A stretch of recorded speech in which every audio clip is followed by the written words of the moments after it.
Yo guys, what's up? Warcraft 3. There are 24 heroes among 4 races and a neutral tavern. And my job tonight will be to tell you which heroes are the best. So that the next time when you are not actually playing Warcraft 3, but you're just watching Warcraft 3 like most people probably on YouTube or on Twitch, you know which heroes are the best. Even if this may not give you any MMR, I still want to help you and kind of reorganize for myself as well the appraisal of which heroes are the best. That is because since the last time I made a hero tier list, 1 year and 5 months have passed.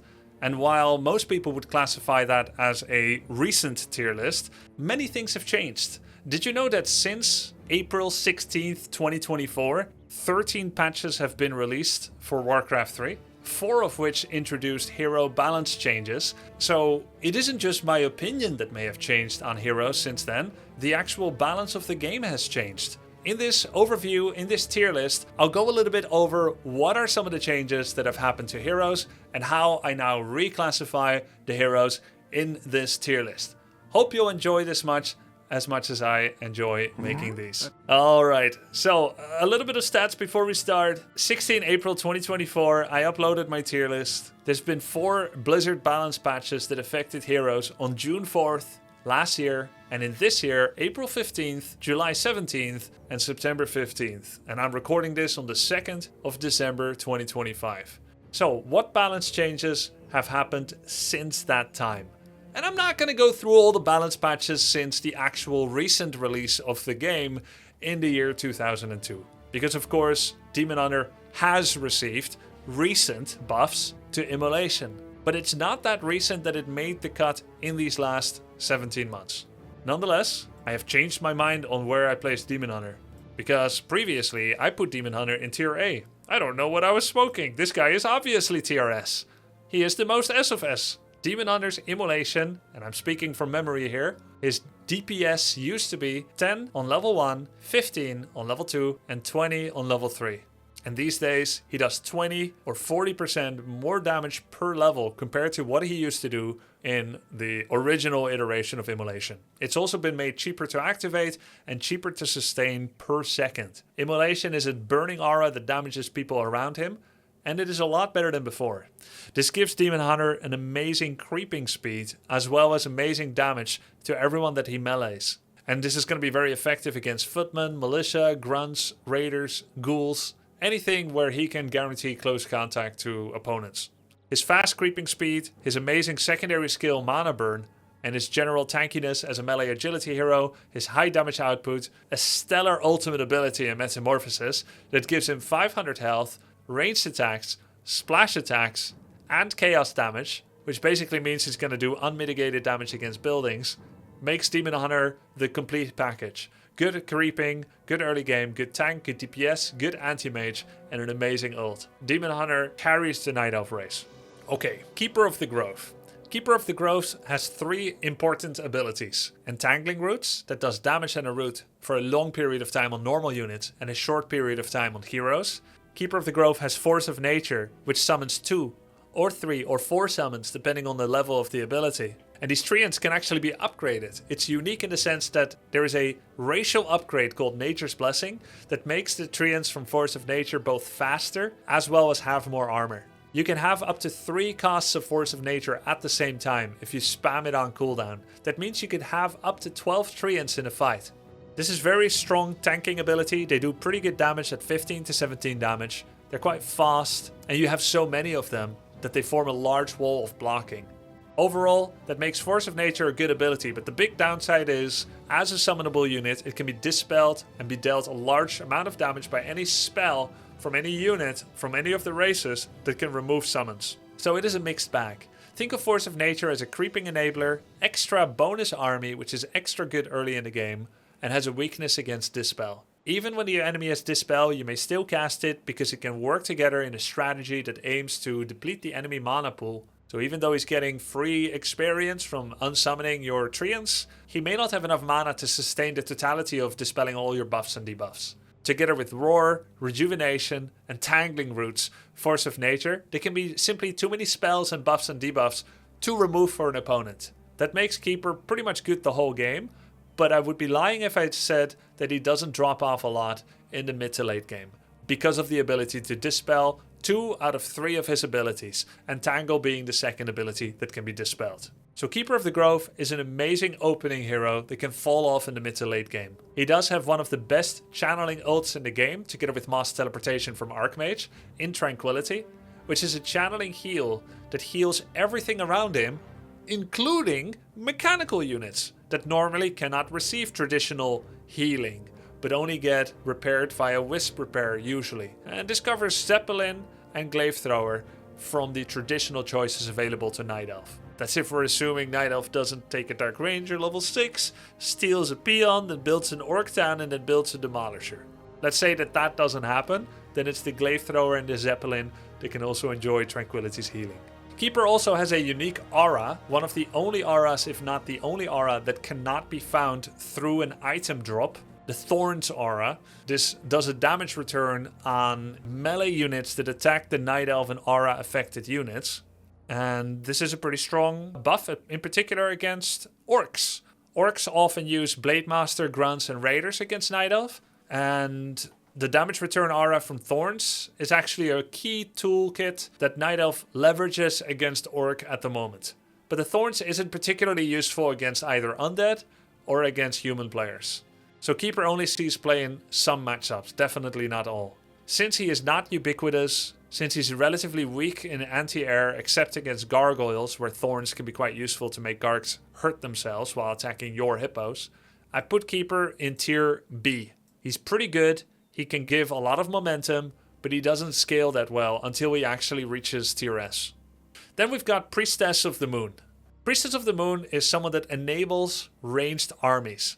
Her True Shot aura gives bonus damage to any unit that is classified as ranged, which includes Huntresses, Archers, Fairy Dragons, Hippo Riders, Chimera, Dryads, and more. Priestess of the Moon is not traditionally a starting hero, though she can see such play in Night Elf Mirror. She's best as a second, or rather even a third hero, for a Night Elf tactic that aims to go tier 3, and uses several ranged heroes to have several Orb of Venom applicants.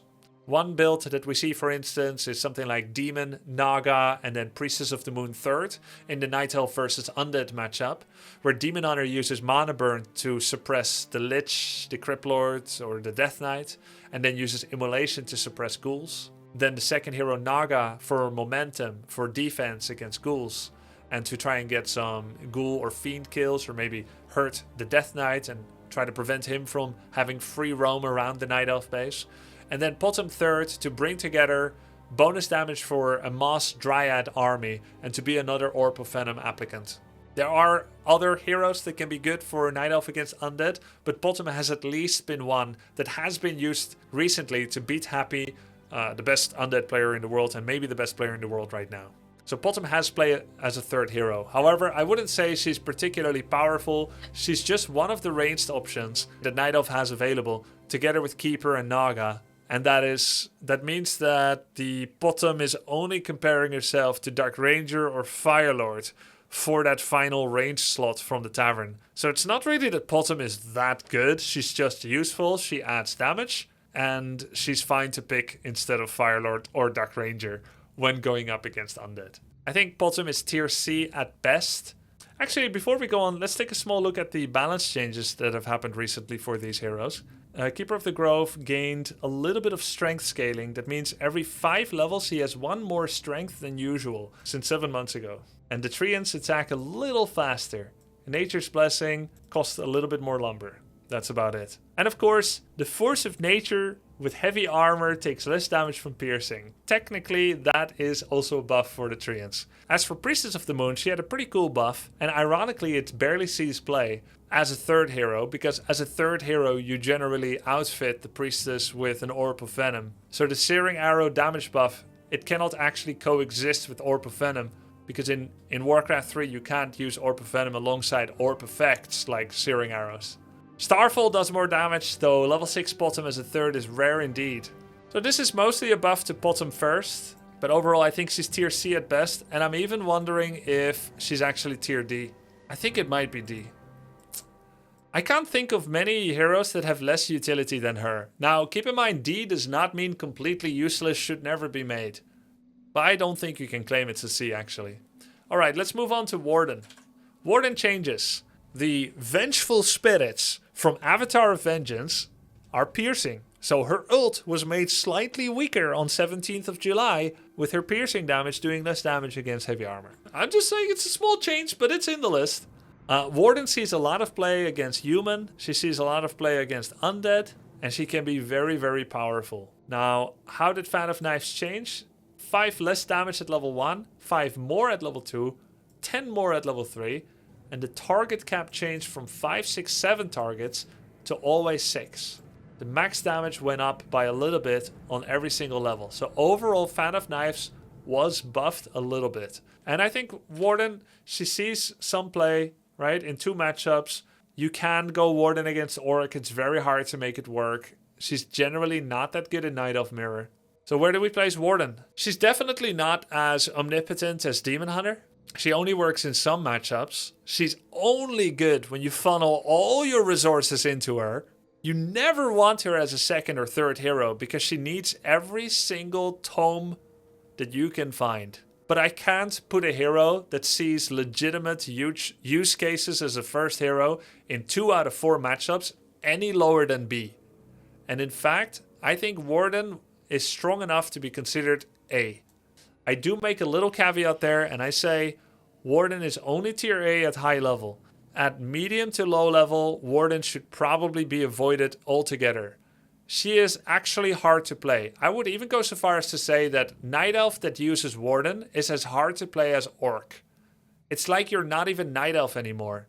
You're actually having to try and be precise and don't lose your hero and so on and so forth. It's actually a fair race with Warden. But if you do it well, you can perform to good expectations. Warden tier A. The guilty will suffer. Alright, that's Night Elf. What do you guys think? Am I right? Am I wrong? Could I be any more wrong? Let me know in the comments. Not for the algorithm. I'm actually gonna read everything. Okay, Undead. Death Knight. The ubiquitous Death Knight. He's got Death Coil to heal allies and to nuke enemies, Unholy Aura that gives movement speed and regeneration, Death Pact in a pinch to save himself, sacrificing an allied unit or summon in order to get a chunk of health. And his ultimate ability actually got changed. And it is so interesting. Units resurrected by enemy dead now have access to their abilities that they had when they were alive. Although we haven't seen this at the pro level yet, what this means is that you could animate dead revive a peon. The peon could then build a Great Hall. Orc peons that are building an orc building enter a state of suspended reality where they're invulnerable and no overtime effects are happening on them. That means if they go in with poison on them, they come out of the building with full poison duration remaining. If they go in with bloodlust or slow, they come out with the full duration remaining. They're in a time chamber of no time passed. So if you get a 30-second orc peon, you can build 30 orc buildings without dying. So long as you do it fast. So, as an undead with Animate Dead, you can become Orc also. You can make a Great Hall, then a Burrow, then an Altar, and you can train a Blademaster. So don't complain to me that Blademaster is strong, just make one yourself. That makes Death Knight easily tier S, because he represents everything. He can be anyone. He can be any race you want. I don't want to hear any complaints. But realistically, that's going to be an edge case for sure. Death Knight is an incredible hero because he makes the whole army fast and regenerate, and he has nukes and heals. He is definitely necessary for the undead race. He must be made every single time. He's got a strong aura, a pretty okay ult. He's got that coil. Is he tier S though? Is Death Knight just an instrumental part of the undead war machine? He must be played more almost than anything. So he's got to be S. Though he doesn't feel the same as Demon Hunter, who kills everything by himself, but I guess Death Knight is more of a support hero. He enables everything. And what is more tier S than literally enabling your entire army, enabling all your heroes, enabling your entire playstyle? Who gets made either as a first or a second or a third? It's the Death Knight. Tier S. Lich. Easily tier S. Don't even have to consider it. How can you even consider that? There's got to be some other way. No, there isn't. Lich is tier S. Frost Armor, the biggest value point in the game, maybe together with Blink. All of the slow in movement speed and attack rate is achieved on the first level of Frost Armor. Every subsequent level of Frost Armor skill up merely increases the amount of armor. Who cares? That's just a small component of it. It's the slow that matters. I guess Hex is a huge value point as well. Yeah, Frost Armor is great. Then you've got Frost Nova. Big area of effect spell that does massive single target damage, slows everyone for 50%, massive AoE damage, instant cast. So it always steals the creep when you have a creep battle on for last hitting some key creep. It's a great anti-air tool. It has large casting range, though I think they do lower the range recently. Frost Nova range increased on 17th of July from 700 range to 750. But that is because it was decreased from 800 to 700 3 months before that. So overall, 50 more range from Frost Nova than the nerf, but 50 less than the lifetime average, which was 800. So it has been nerfed a little bit, the range, but it's still good. Death and Decay, only 200 mana instead of 250. Still a pretty weak ult, but it has its use cases. And then Frost Nova's slow was reduced from 468 seconds to 456 on units. Deserved nerfs, it's still an incredible nuke and an incredible spell. Lich is tier S. Okay, what about Crypt Lord? Crypt Lord, burrow research time reduced. Now, this is an upgrade that's generally seen as a Crypt Fiend upgrade, but it also doubles as an upgrade to Beetles. Beetles can burrow if you upgrade this at the Crypt. And then now it can be done faster. That's pretty nice, it does help, but it's not a huge playstyle difference. And of course, this is another ability that can be upgraded via a racial upgrade. I previously said that Nature's Blessing is unique, but there's of course also Burrow. Crypt Lord Impale mana cost was reduced 2 months after I made my previous tier list from 100 to 90. In my previous tier list, I called Crypt Lord tier D. I don't even know if he was really tier D back then, but I would say he's definitely become more universal, more ubiquitous. Crypt Lord is a massive enabler of fast expansion because with Impale he can scare away heroes, he can do Impales around. Beetles offer up to 6 bonus units. I don't know if I say Crypt Lord is tier S, but I'm very close to it. I know he's better than C. It's gotta be S, A, or B. Crypt Lord first. I still think Crypt Lord first is good in Orc versus Undead. We don't see it a lot, but I still think it's a good hero to play. Maybe not every map, but some. He's clearly Happy's most favorite hero against human players. Happy versus Fortitude, Happy versus Sock, it's Crypt Lord first every time. Other undead sometimes play Lich first or Death Knight first. It's mostly Lich or Crypt Lord. We don't see a lot of Crypt Lord second almost ever. Crypt Lord third is rare. Used to be very common recently, back in 2005, but we don't see it that much anymore. So, ubiquitous pick as a first in 2 matchups, occasional third hero pick, possibly playable in a third matchup, and not very playable against Night Elf. To me, that's a tier A. I think he's very good. He's got some obvious weaknesses that Death Knight and Lich do not have. Okay, Dreadlord. Where does Dreadlord go? Dreadlord has Vampiric Aura, which is lifesteal for melee. It just so happens that Undead is mostly a race that's based around spells and ranged damage. The best 2 fighting units for Undead are Destroyer, who is a flying ranged air unit, and Fiends, which is a melee. Which is a ranged ground unit. We do see ghouls, but usually not as a unit you make the entire game, but you use them until about minute 12. So going Vampiric and really dedicating to it doesn't seem that strong. Dreadlord and Death Knight are both melee, but Death Knight doesn't want to do a lot of auto attacks because he's too vulnerable to getting nuked and taken out. So he generally hangs back and doesn't make use of his auto attacks. So it makes Dreadlord Vampiric an odd spell to include. Dreadlord would be an amazing Night Elf hero. Amazing! He would be an amazing Orc hero. But as an Undead hero, he's a little weird. Especially when you try to build around Vampiric Aura. A-bombs are best when sprinkled, not massed, because of the application of Disease Cloud. And their relatively poor stats and utility outside of that as a damage dealer and a tank. So Dreadlord, not very good as a third with Vamp. Occasionally, you could go Dreadlord first. It just so happens that everything that Dreadlord does, except 1 or 2 things, Crypt Lord just does them better. You've got Sleep Surround with Dreadlord. Crypt Lord can do Impale Surround, which is more difficult to pull off, but no problem for a pro. Sleep has a greater range, but Impale does far more than just shutting down one unit. It stuns and damages a whole slew of units, and it can still be used as a surround. Whereas Sleep falls off in the mid to late game, it can just get dispelled or cancelled. Impale keeps being a force to be reckoned with. And Crypt Lord is far more survivable. He's got more health and more armor than a Dreadlord. And then when we compare Impale to Carrion Swarm being similar to Impale in that it has AoE damage over a long line, Impale stuns and Carrion Swarm doesn't, which means Carrion Swarm can be out-healed with a heal scroll, and Impale can be out-healed with a heal scroll, but the stun still stands. Makes Crypt Lord just better.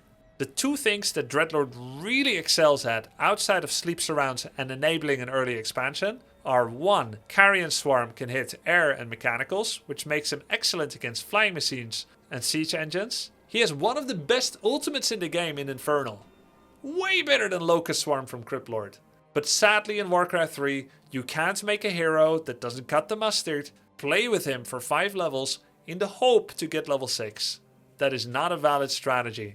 And as such, Dreadlord will join Priestess of the Moon, can have a nice cup of tea on the tier D bench. Alright, we've come to the human faction. Let's take a little look at the balance changes that have recently happened. Human, Archmage. Water elementals for the Archmage don't do as much damage on grunts, footmen, druids of the claw as before because of the piercing and heavy armor change. That means technically Archmage has enjoyed a tiny nerf. However, it's pretty small. Archmage continues to be one of the best heroes in the game. Don't believe me? Ask any race if they would like to have Archmage in their hero roster and replacing another one that they have. Yeah, sure, we'll throw away Potom and get Archmage. We'll throw away Dreadlord and get Archmage, says Night Elf and says Undead. Archmage is tier S. His Brilliance aura gives AoE mana regen to the entire human army. He's a massive enabler of an entire unit building called the Arcane Sanctum with Spellbreakers and Priests and Sorceresses. He gives loads of mana to the Mountain King and Paladin in a whole bevy of different strategies. He's a valid opening hero and a valid secondary hero in every single matchup. All 4, Human Mirror, Human Orc, Human Elf and Human Undead. He opens up creeping with water elementals.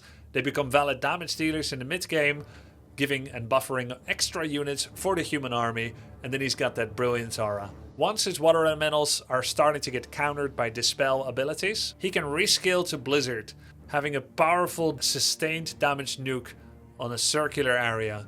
He's a good dude, and his ult is great. He's got one of the 2 best channeling ultimates in the game together with Tranquility, because these are the only channeling ultis that can be used outside of combat. Others like Earthquake, Volcano, and Tornado can all be cancelled easily in battle, but Tranquility from the Keeper and Mass Teleport from Archmage can be used outside of battle for macro utility. Archmage is an amazing wizard. I would easily exchange my Farseer for Archmage in the Orc race, no questions asked. That's a tier S. Let's move on to the next. Mountain King. Mountain King Bash will now be able to stun magic immune air units when attacking with an orb. Put an orb of slow on the Mountain King and he can bash destroyers. That's outside of his ability to use the new orb of slow that has been given recently to humans, which can already slow dryads and spellbreakers and destroyers. Now Bash works as well. Bash is pretty good. It has a 20 to 30 to 40% chance to do a small stun on heroes and units, dealing 25 bonus damage as well in the process. Then he's got Stormbolt, a 100, more than 200, and more than 300 damage single target stun at large range for just 75 mana. That does a lot of damage and stuns, many seconds, easily allowing the human to make surrounds with footmen and militia, doing nukes and kills. And then you've got Thunderclap, an AoE ability that does small damage but a large amount of slow in an ever increasing area as you get additional skill ups that slows not just the movement but also the attack speed of units all around. Thunderclap is an instrumental tool for the level 3 Archmage, level 3 Mountain King timing that human likes to do against Orc. And Thunderclap together with Blizzard is an extremely powerful tool in many matchups, including human against Night Elf against Druids of the Claw, human against Orc against Headhunters, Grunts, Raiders, Kodos, Blademaster, Farseer, what have you.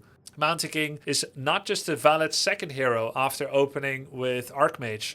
He also gets used as a third after the popular Paladin Bloodmage Mass Rifle build that human uses against Orc over the last couple of years. Mountain King also gets used as a first hero, especially on maps that have a mercenary camp. Whereas Archmage uses Water Elemental to absorb damage from creep camps, therefore saving health on Archmage and Footmen, Mountain King doesn't have that luxury. As such, he's usually the one that uses his considerable strength-based health pool to absorb damage from creeps, and then he would often like Troll Priests or Ice Priests on the various maps that are available in Warcraft 3 from mercenary camps to provide some early game healing. It can also be useful to have a Troll Shadow Priest on the green maps in Warcraft 3 to remove some of the summons that people are trying to use to stop early Mountain King creeping. Mountain King can remove some of the weakness that he has in the early game as a starting hero against, for example, early Gargoyle rushes from Undead or early Windrider rushes from Orc. He's very weak against those, but the Mercs from the Merc camp really come in to help there. As a first hero, Mountain King usually has a goal to secure an early expansion, using Stormbolt and the threat or the ability of hero surrounds to drive away heroes, and if the enemy player does not commit heroes to the vicinity of Mountain King, well then the human is going to get an early fast expansion with 4 to 5 militia creeping an expo and then throwing up a town hall. Mountain King is a top tier hero in my opinion. I'm going to place him in tier S as well. He does everything you want him to do and then some. He's also got a great ultimate ability that bequeaths 500 bonus health, it gives him bonus damage, and it makes him magic immune. Alright, let's go to the next hero, Paladin. What can we say about Paladin? Just like Melania Trump, he's one of the most bullied and most hated persons in the world. Paladin, with Devotion Aura and Holy Light, has been at the forefront of some of the most strong... Guys, it's a joke. Remember when she says she's the most bullied person in the world? Just saying, everyone is always flaming humans about Paladin, right? Yeah, Paladin received some buffs recently, some years ago, and that has been walked back a little bit. Devotion Aura, if I'm not mistaken, used to give 1, 2, then 3 armor. If I'm not mistaken, it was then buffed from 1.5 to 3 to 4.5. Then it got buffed to 2, 4, and 6 armor. That was a little bit much. In April of this year, 7 months ago, it was nerfed back down from 2 to 2, 4 to 3.5, and 6 to 5. Pretty small nerfs, but needed given the game state. At this point, everybody and their grandmother were playing Pala Rifle in almost every single matchup, with Paladin, Mass Rifles, and Bloodmage. Holy Light was likewise addressed to have a cooldown of 5.5 seconds instead of 5. Paladin is sometimes seen as a secondary hero, but generally as a first, together with a whole squadron of rifles, or as a third hero to become the dedicated healer. Archmage, Mountain King, Paladin is an iconic triplet of heroes that we see often in Human Mirror against Orc when it goes to the late game. We see Archmage, Mountain King, Pala often against Undead, but Paladin first, we only see it these days against Orc for the most part. It might still be borderline playable against Undead, but only if you know that they're going one base. Against Crypt Lord Fast Expo, Paladin has enjoyed some success, but I haven't seen it in a while, and I think it's because private testing for top human players shows that it's no longer good against Crypt Lord Fast Expansion. Pala is a very good hero, but he's not quite as dominant, despite everything that we've had to endure at his holy hands, especially in the current meta, the current day, this December 2025. I don't think Paladin is as dominant as these 5. He's very solid, good healing, he can de-shield himself, he brings a big aura. I think he's a tier A hero, I don't think I can really place him any lower than that. He's definitely more undeniably strong than Keeper, he doesn't get countered as easily. He pretty much fills out many different armies, he makes entire armies stronger. He's great in a PvP battle when it turns to MOBA style, where many units have died on either side and it's just hero against hero. Would you then rather have Archmage MK Pala or Farseer Shadow TC? You'd rather have Archmage MK Pala, right? Amazing heals, and he's very flexible. And he's got a kick-ass ultimate. Resurrection fully brings back to life the 6 most valuable corpses that have died in the human army. It prioritizes higher level units over low, So you can bring back 6 peasants if that's all that died, but you can also bring back 6 rifles or 6 knights. Corpses in Warcraft 3 last 88 seconds. So even if the battle has been going on for quite some time, if he has enough mana, which usually is rare in the late game, but it will be more common if you have a Bloodmage to give him mana, he can use Resurrect to bring back many, many units. It's a strong ult. It can swing games. Paladin tier A. Alright, the final hero for human, Bloodmage. Bloodmage has seen a lot of play in the last few years. The last 3 to 4 years have been Bloodmage absolute peak. Even so, even back in 2006, 7, 8, 9, when almost nobody was using it, only Thorzane from Sweden and TH from China were really using Bloodmage, I always knew this guy was OP. You think Mana Burn is OP and it removes 50 to 100 mana? Siphon sucks you dry and bequeaths it to the human, and then he can pass it around and share it. It's like, holy crap, Siphon is so strong. Now let's take a small look at what happened with the balance changes recently from Bloodmage. Bloodmage has received many nerfs. A couple of buffs, but mostly nerfs. Siphon mana cooldown is now 8 seconds instead of 6. The mana cost to activate it is now 25 instead of 10. Bloodmage Banish now has a cooldown at level 1 of 4 seconds instead of 0. 2 seconds at level 2. And the cooldown only is banished at level 3.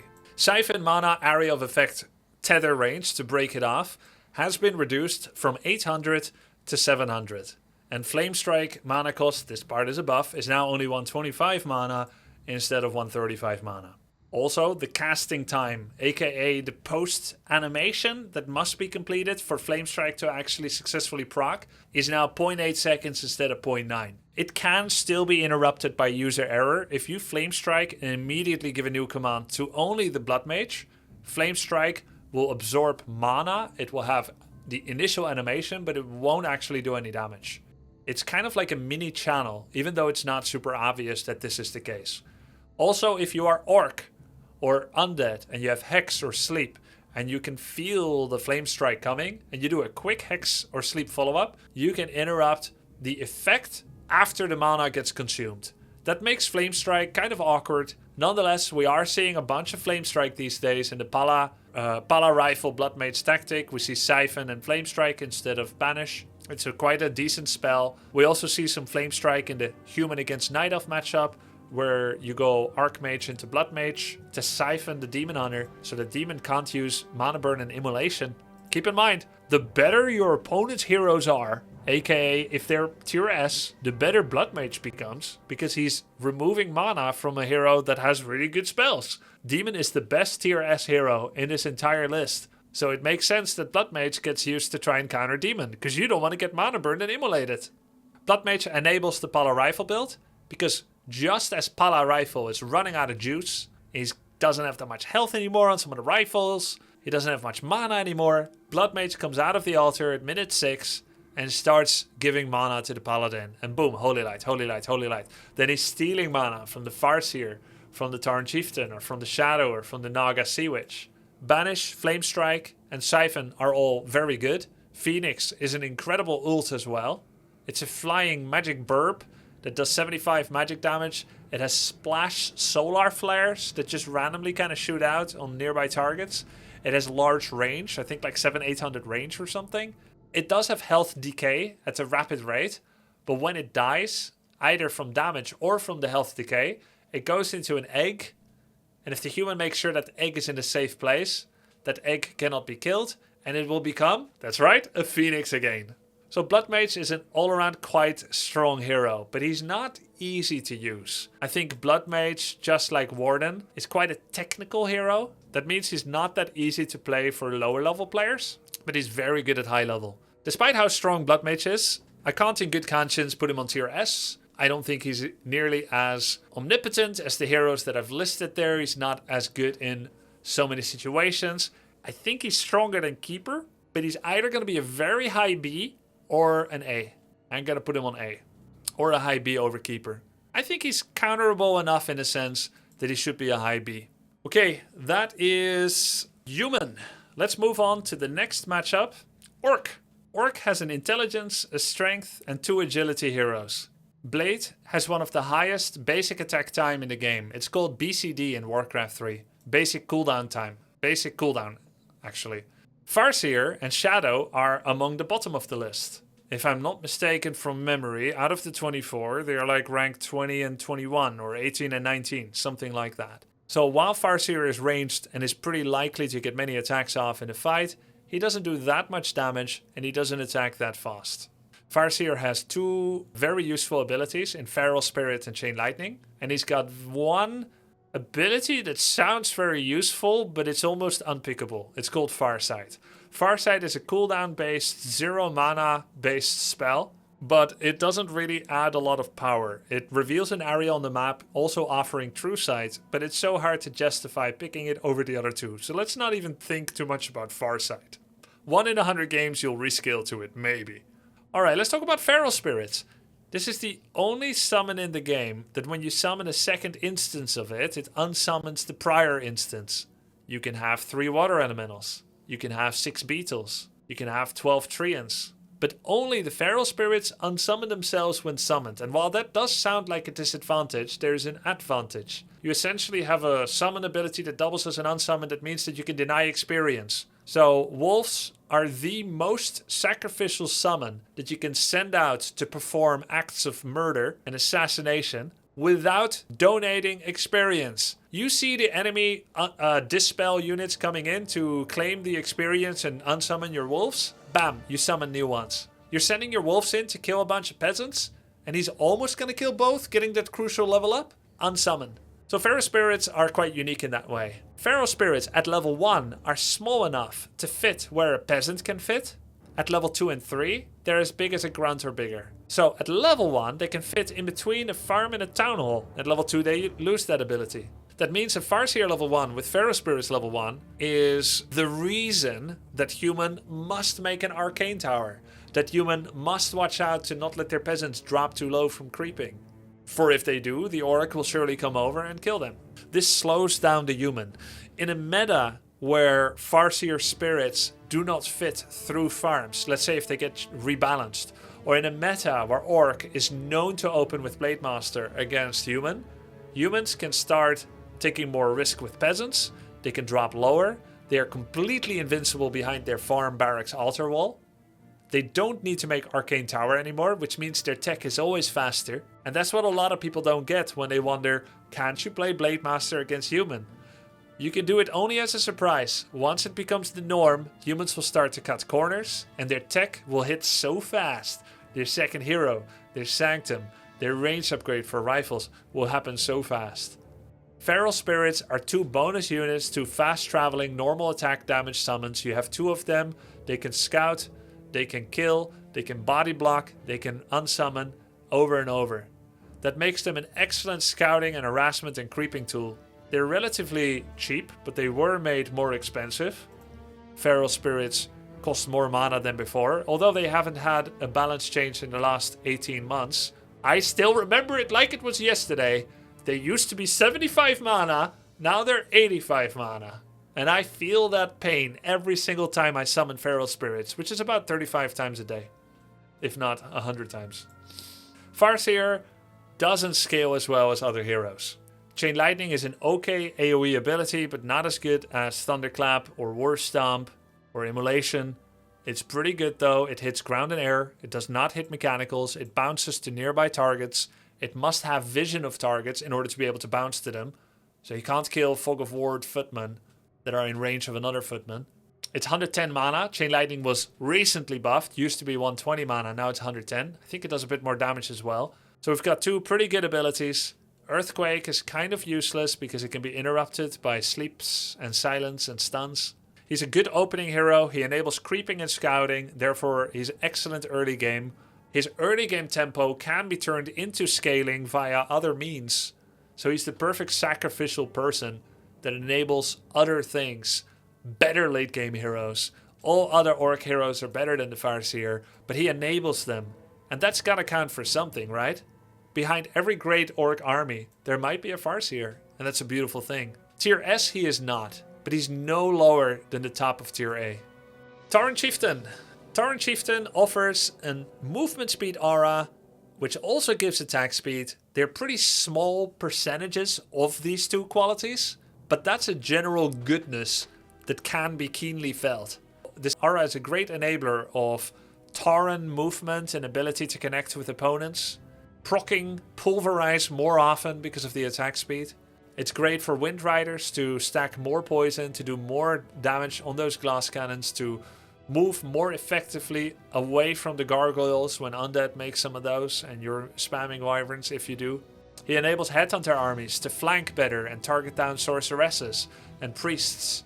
TC is a big enabler of hit and run tactics as a second hero, with Train Lightning and Shockwave killing peasants and mass raiders or headhunters walking around and trying to get kills and then running away. If one race has a speed aura and the other doesn't, it's often the one with the speed aura that can determine where to fight, barring any other forms of crowd control that might lock the orc in place. And that's not even counting speed scroll yet, of course, which is available to everyone. Then TC has two amazing AoE spells. Shockwave, which is a send and forget spell that was recently buffed to 90 mana, down from 100. Not in the last 18 months, but it feels recent. It does pretty good damage and can be a great killer of ghouls, footmen, militia, sorceresses, priests, and druids of the Talon. Then there's War Stomp, which has more utility against heroes, offering a large and increasing in size as you level it up, a large area of effect stun that does moderate to low damage, but does a pretty long stun that even works quite long on heroes on a short cooldown. War Stomp level 3 is one of the most OP things in the game, but it's hard to get your TC to level 3. The power of a Tauren Chieftain is often the reason you open with Farseer. Farseer gives his life to give the orc a good early game, all to try and make TC as big as possible. TC is the reason you want to go to the late game. He's powerful, but because he doesn't have any heals, sometimes we don't see TC in some matchups as often, as the Shadowhunter seems preferable. TC at level 1 is also quite weak. Shockwave 1 and Stomp 1 don't really move the needle, even to the point that you often open with Endurance as your first ability pick, just so you don't waste your mana pool on these rather unimpressive abilities at level 1. TC level 1 and level 2 is one of the weakest heroes in the game, and that's why I have difficulty seeing him at tier S. He doesn't have the same impact at level 1 as all of these others, but at level 3 and particular at level 5, TC is incredible. War Stomp and Shockwave becomes very strong indeed. I would rate TC at level 1 tier D, at level 3 he's C or B, at level 5 he's S. His ultimate is called Reincarnation, and every 4 minutes it can be used to reincarnate him after about 5 seconds, giving him full life and full mana. This is so strong that many people that when they see TC is level 6 won't even try to kill him, because he'll come back even more dangerous than before. Where to put Tauren Chieftain? He's not a good first hero because he only has 2 armor and he doesn't have any summons or self-heal. That means he cannot enable any creeping.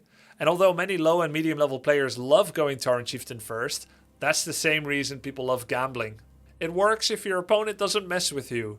It works in a timeless place where there are no clocks on the wall and nobody's trying to rush you, and your half-life, 0 mana TC is worse than a garbage can lid. But he's pretty damn good as a second hero in the orc versus human matchup, and he's pretty damn good as a third hero in a variety of different situations.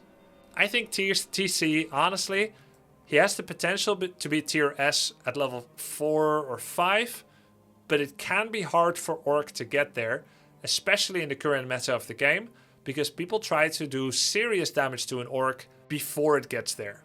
If we're evaluating him from level 3 to 5, he's definitely S, but because he starts at level 1 and can be quite weak early game, he can't be better than an A. But I do think he's high tier level A, and if I were to sort out the order, he might be here.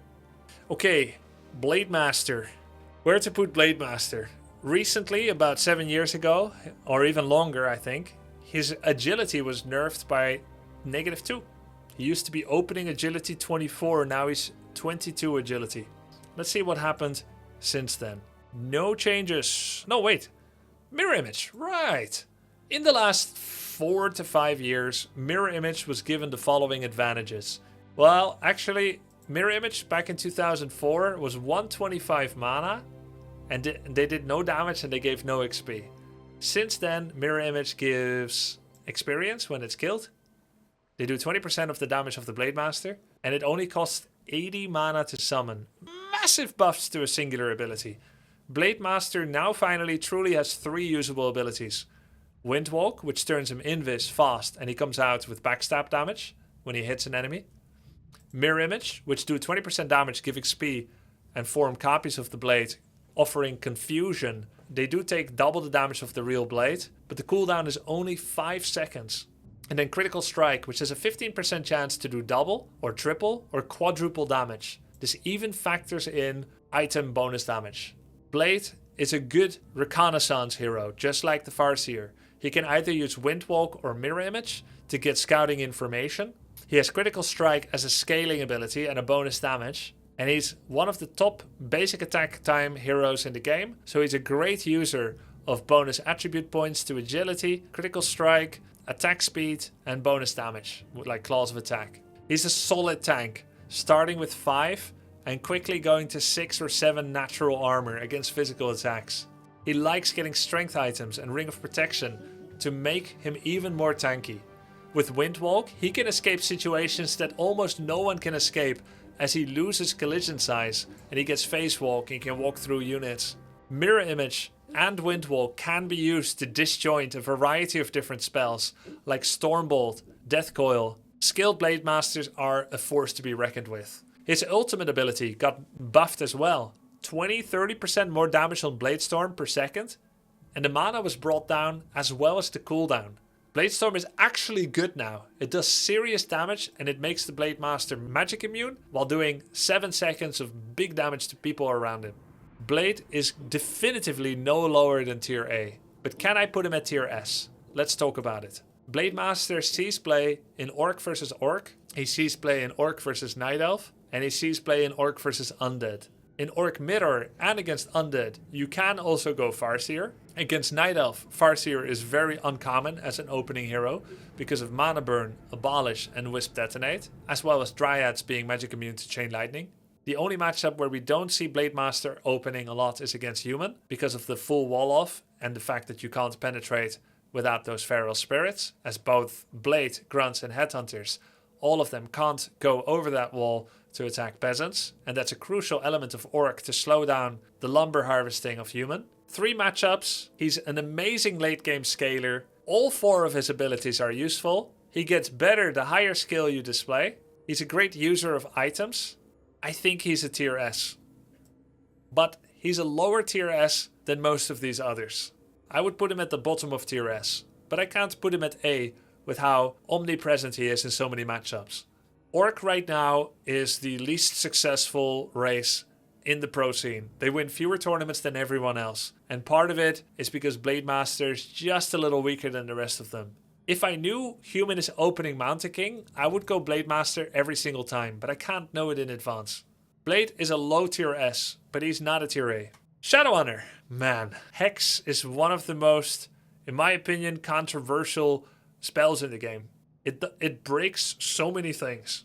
And I'm not sure which bugs are in effect anymore for Hex right now. I don't know what got fixed and what still works, but there were all kinds of things like Hex disables Footman Defend while Footman Defend is on. It used to stop mana and health regeneration while you're hexed. I don't know if that's still a thing. All kinds of things. Hex is a good spell. It's pretty much instant. It's only 70 mana. It lasts a long time on units, a shorter time on heroes. It's an interrupt for channels. It is longer range than Mana Burn, so you can do it before you get burned. It's a great momentum giver, a tempo giver as the Shadow comes out as a second hero.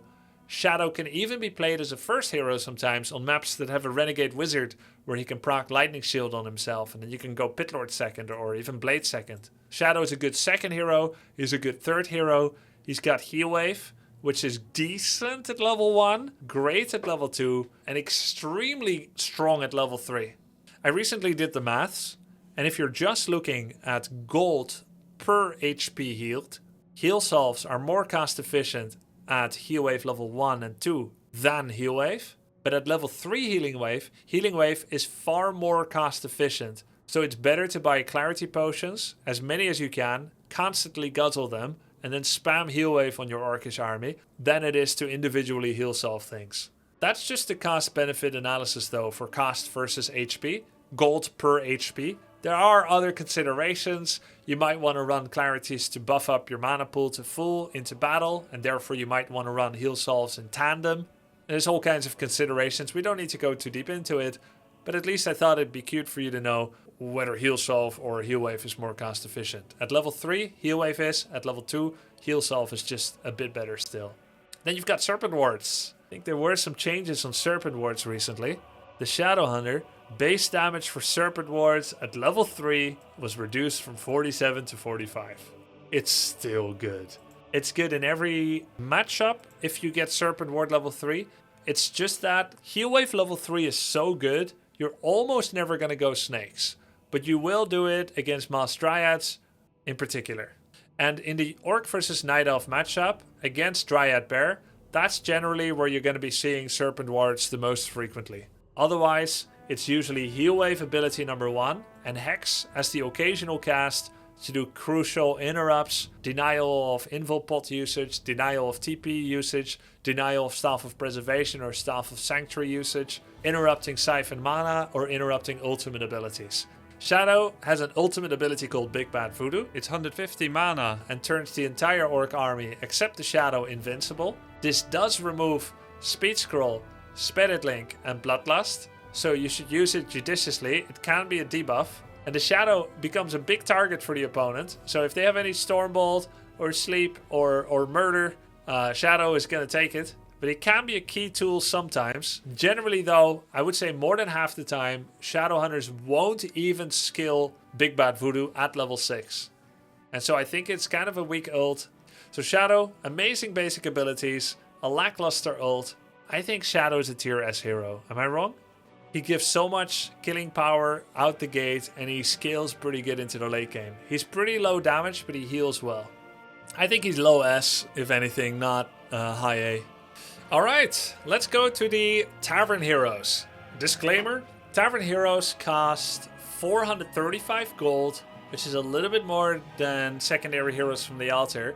They also cost 135 lumber, which again is 35 more than heroes from the altar. This is a small premium bonus price because Tavern Heroes have a training time of 0 instead of 55 seconds. And because taverns are often in the middle of the map, you can reach an enemy base faster from the tavern than from your own altar. Let's say it saves about 15 seconds. So 55 plus 15 is 70 seconds. You can reach an enemy base 70 seconds faster with a Tavern Hero than with any of your altar heroes. So if I want to rush a Night Elf, and I think Farseer Shadow are ideal, I would probably pick up one of these guys just because it gets there 70 seconds faster. Speed matters. It's the difference between 2 to 4 units extra on the defender. As such, all of these have a tempo advantage. The final disclaimer you need to know is that Tavern Heroes can first be trained at minute 2 and 15 seconds into a game. Normal heroes that take 55 seconds and an altar that must be built that takes 60 seconds can come out usually because of the walking time of the worker and whatnot. Usually altar heroes come out at 2 minutes and 3 seconds, 2 minutes and 2 seconds, and then they still need to start walking. But at least you don't need to bring a unit to the tavern. So that's the final difference. The bonus premium cost of bonus lumber and gold does not apply to Tavern Heroes that come out as a first hero. The debuff they take there is the 13 second later arrival time that they have.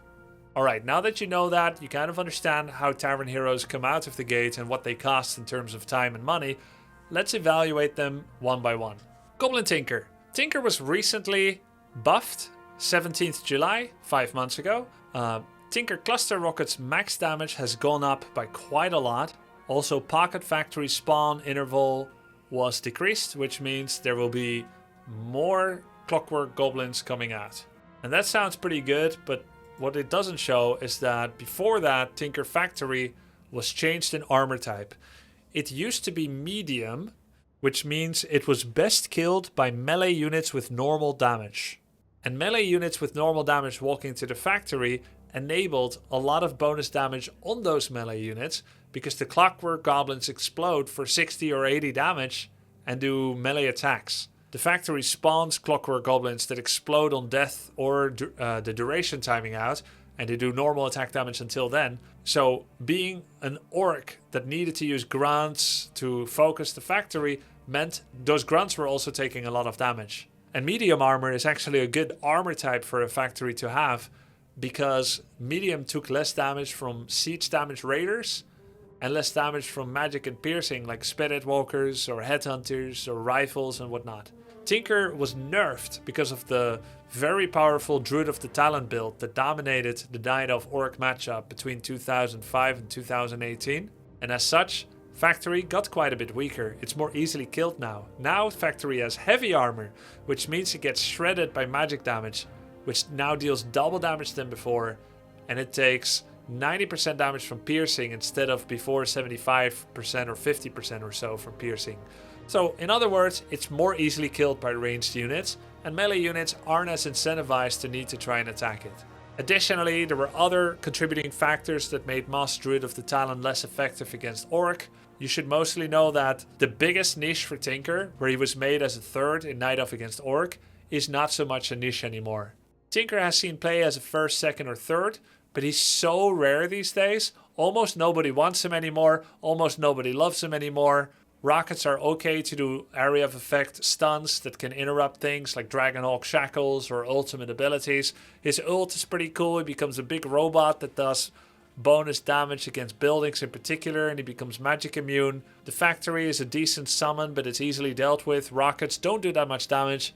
He's an awkward hero that is really just nobody really wants to hang out with him anymore. It seems like he's this strong hero that's a sleeping dragon because there are better other options. And so while he might be a tier C or B in a different meta, I don't think it's this meta. I like him as a friend, but I don't want to spend a lot of time with him. He's tier D for now until he proves himself. Next hero, Goblin Alchemist. No changes in the last 17 months. The only changes that happened with the Alchemist are, does he fit with the meta builds? Does he fit with units and matchups that have changed, even though he has not changed? And you know what? If you don't change in this world, you will still experience change because the world doesn't stand still. If you don't change, you would not now be using the internet because you were probably born when it wasn't commercially available to all of us yet. Is the Alchemist under threat of being left behind in an ever-changing world? Well, we do see some alchemists still, but not nearly as much as in the dark days of 2019. The Matt Morris patch, the Keeper patch, the Keeper Alchemist Mass Huntress Mass Archer patch, where Alchemist finally found himself to be a part of the meta all the time. Alchemist sometimes sees play in a Keeper Alchemist build against Orc. Outside of that, he's incredibly rare. He does have a heal spray that heals allied units in a channeling ability. He's got an amazing ultimate ability via Transmute. Acid Bomb and Chemical Rage are good damage enablers, offering attack speed and armor debuff and AoE damage. But overall, Alchemist struggles to find gaps to fit into the Night Elf army, where he was most common. Other races generally have better options. I would rather have Shadow with Heal Wave than Healing Spray. I have Hex on the Shadow. He's my healer and he's got Hex. Alchemist is just another blade that has Heal Spray. It's kind of weird. If I have Blade Shadow, why do I need Alchemist? He's a jack of all trades the way I see him as Orc. I have Blade to be an Alchemist damage dealer and Shadow to be the healer. Alchemist is just in a strange spot. Oh wait, hold on. There's one spot where Alchemist sees a lot of play. As a second hero in the human against Night Elf matchup, Alchemist's main niche these days is a counter to Warden. Especially against Fan of Knives, but even against Shadow Strike, humans that open with Mountain King or Archmage often go Alchemist second to counter Warden's damage that she's trying to do all the time to the human. So he does have some play. As a second hero against Orc, as a second hero against Night Elf with Warden, he's niche. I would say he's used as counterplay more often than these three dudes. So I'm going to put him at C, but he's a low C tier champ. You don't see him a lot, but he is C for counter. Alright, Beastmaster. First time I met Beastmaster was in 2003. On Twisted Meadows, Beast would spam creep with Mass Huntress. He would take down all the rock golems, and he would pick up Furbolgs and Red Drake Egg, and he would get the stone token, and he would summon 6 Furbolgs and 2 rock golems and a dragon in the Orcish base. And then he would cast Stampede, and everyone would applaud. Wow, what an amazing Night Elf player, 117, that is spamming Beastmaster Mass Huntresses. Impressive. He brought the whole zoo with him. But we don't see that much Beast anymore. I can't point to a single cause why. He hasn't had any changes in a while, but the game changed a lot. Night Elf made him a lot as a first hero. They made him a lot as a second in the Talon build. Orc faced Beastmaster second a lot by a human player, but everything changed. And now, Beastmaster barely sees any play. He's an incredibly rare inclusion in pocket builds that crucially never get repeated. I'm not saying he can't be used. I'm not saying he can't be useful. But point to me to one matchup where Beastmaster gets used more than once. Where someone actually has to think about it. How do I deal with this Beastmaster build? I've worried about Alchemist. I've worried about Keeper. I've worried about Bloodmage. Like, man, what do I do with this guy?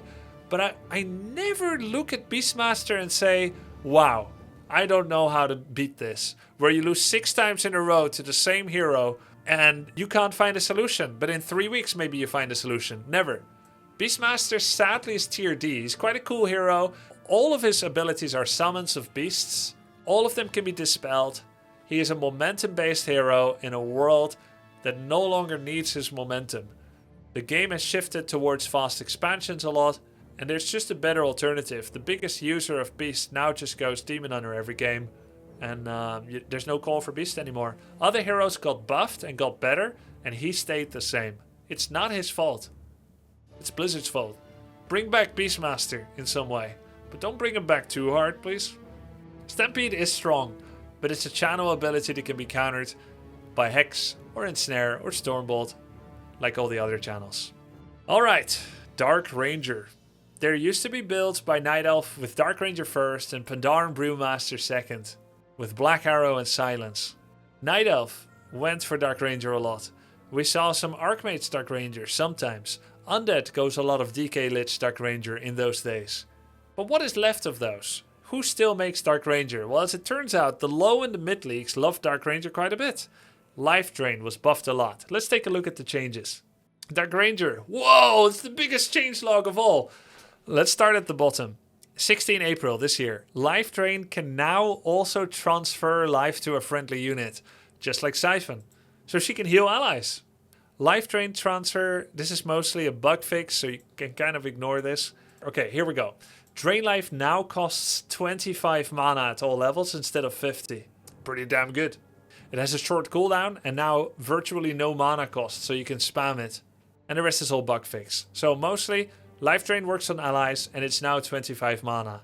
We have an ability that for the most part is situational, but the numbers have been buffed so much that's something that should be a weird situational pick and not preferable in terms of utility to Black Arrow and Silence.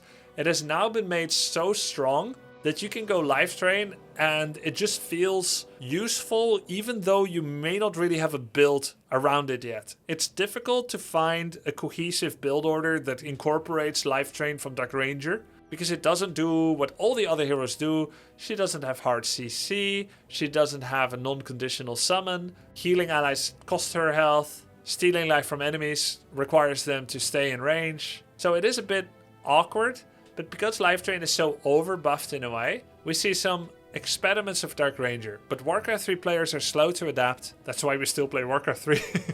Also because the game is so good. But it may just need more time. I think Life Drain and Dark Ranger are getting stronger. If I were to draw a graph, I would draw it like this, not like this. But I don't think she's a top hero because of Life Drain yet. Let's see. Let's try to summarize who uses Dark Ranger. Orc mostly does not. Undead uses Dark Ranger a lot. Human mostly doesn't use her, but they're starting to experiment. Even high-level streamers are starting to experiment with Dark Ranger first. Night Elf doesn't use Dark Ranger a lot, so she doesn't see a lot of play.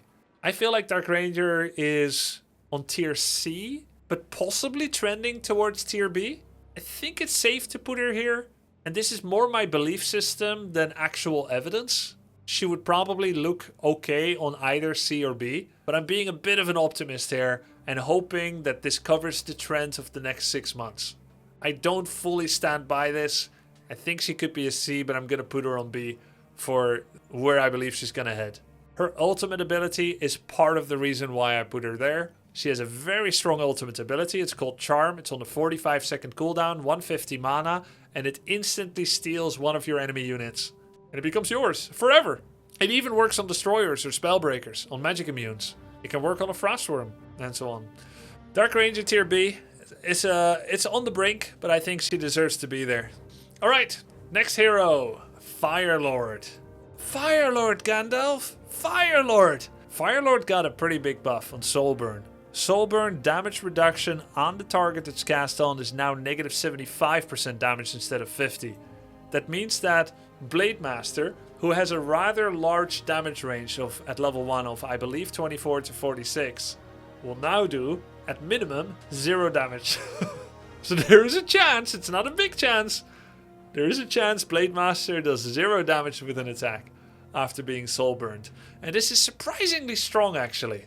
Soulburn has a 8-second silence duration, during which it does damage over time, drops your damage to a quarter of the original, and the cooldown of Soulburn is 12, so it can have up to 66% repeating uptime. It is dispellable, which makes it less good in the long run. So is Lava Spawn, which is a summon that when it gets enough attacks will split into a second version and heal up its duration of how long it will last, as well as some of its health. But Firelord is the very definition of a tempo-based and momentum-based hero that drops off a lot in a long game. Firelord was and still is the primary rushing hero. Because he gets to an enemy base 70 seconds faster than an altar hero, because he comes out of the gate with a powerful ability like Lava Spawn or Soulburn, that are terrible against Dispel, but very good when there is no Dispel. Incinerate, being an okay damage amplification, as it has stacking bonus damage while he's attacking the single target, and when it explodes, they explode with AoE damage that hurts enemy units. Overall, Firelord is usable. He is the new Beastmaster, the new and better Beastmaster. He's the guy that's the summoner that you want to have, since he is ranged instead of melee, so he can apply attacks more easily, and he has more utility in different spells than the Beastmaster. I think Firelord is definitely going to be tier C minimum. Firelord also has a new purpose, as his Incinerate is the only way to make sure that Taurens don't leave a corpse in the new Tauren plus Master Walker resurrection strategy. So in Orc Mirror, we see Firelord 3rd quite often, and even Firelord 2nd, so that Incinerate can prevent Tauren resurrection. So, good rush hero against Undead for Orc. He's a good rush hero against Orc for Orc. We see the occasional Firelord in other matchups, but he's mostly used by Orcs. I don't think he's a tier A. He's not that good. He doesn't scale that well. He doesn't quite have the same impact as most tier B heroes. And while he's the best at rushing, it's so all in that I think he should be seen as a counter hero. What does he counter? Weak early game by an enemy. Greedy early game by an enemy. He capitalizes, C for capitalize, on mistakes of an opponent and can try to finish the game. He's a cheese hero, C for cheese, C for capitalize, C for counter. It's CCC all the way down and up. Alright, next, Naga Sea Witch. Take a look at the Naga Sea Witch balance changes, if any. Naga Sea Witch mana shield, activation of mana cost, is now 10 mana instead of 25. Also, her tornado movement speed has been increased. It's now double the tornado movement speed compared to before. But it is still a channeling ultimate that must be used against enemy buildings or units, cannot be used outside of battles, not with any purpose anyway. And therefore it's interruptible, which makes it a weak ult. But she has Forked Lightning, she has Frost Arrow, she's got Mana Shield. Forked Lightning is a good 3-man nuke. Frost Arrow is a great low mana cost CC that slows enemy movement and attack and does pretty decent damage. Overall, Naga Sea Witch is actually kind of a high damage hero as a second hero that enables focus fire, does damage from afar quite safely. She has high natural damage and she's got pretty good basic attack time.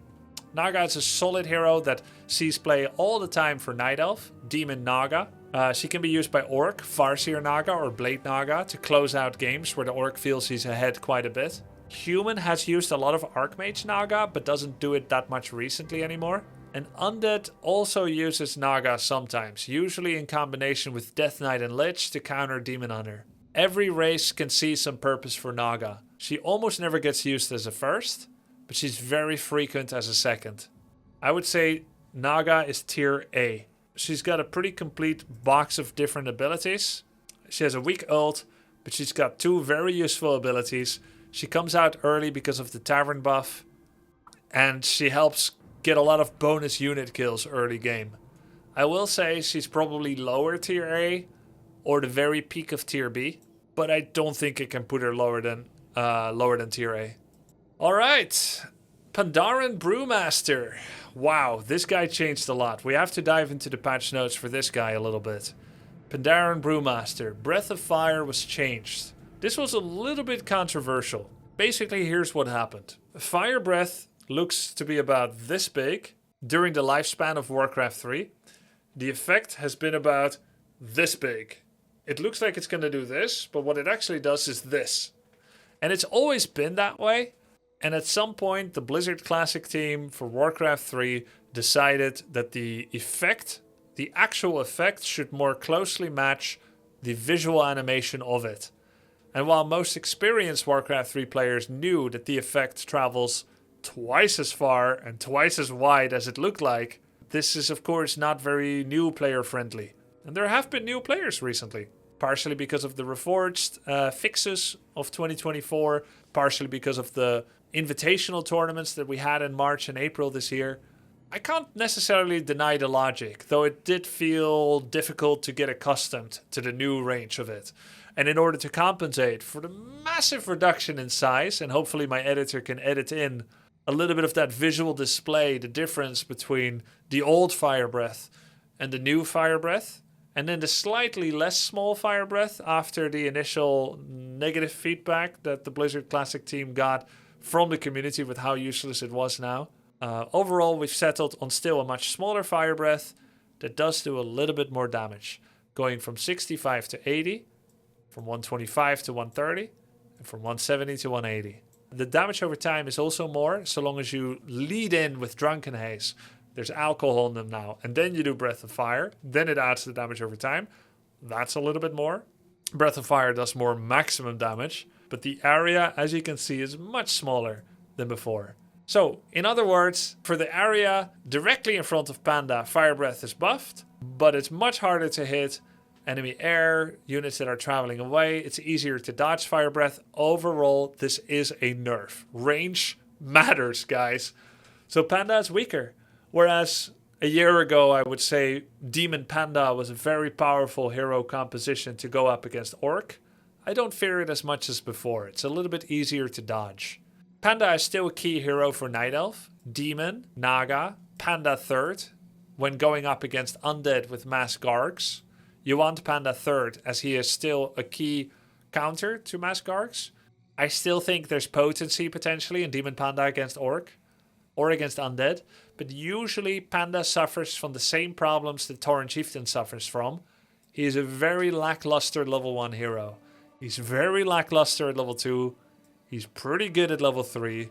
He's incredible at level 5. And he's game-endingly strong at level 6. His Storm, Earth, and Fire ult turns him into 3 pandas that all deal 70 damage. So he's going to have 200 DPS just from auto attacks. He also gets Immolation Aura, Magic Immunity, Taunt, Cyclone, Dispel, Windwalk with backstab damage. He's incredible with Storm, Earth, and Fire. And level 5 Fire Breath Drunken Haze combo shreds through armies. A single heal scroll is not enough to deal with it. But how to get Panda to level 5? That's the question everyone asks. And the answer most people give is, I won't even try. Because at level 1 and 2, he's too vulnerable. Imagine going Panda against Human. Bloodmage probably has something to say about that. He's very susceptible to Siphon. Panda against Orc? Pretty good. But Orc might pressure Elf too hard before they can get there. Panda against Undead. Feels pretty good while you're going up against Ghouls if you don't get rushed to death at minute 9:30 and when Panda is level 2. probably you want Naga just to stay alive. But if you get away with it, strong against ghouls, to be sure.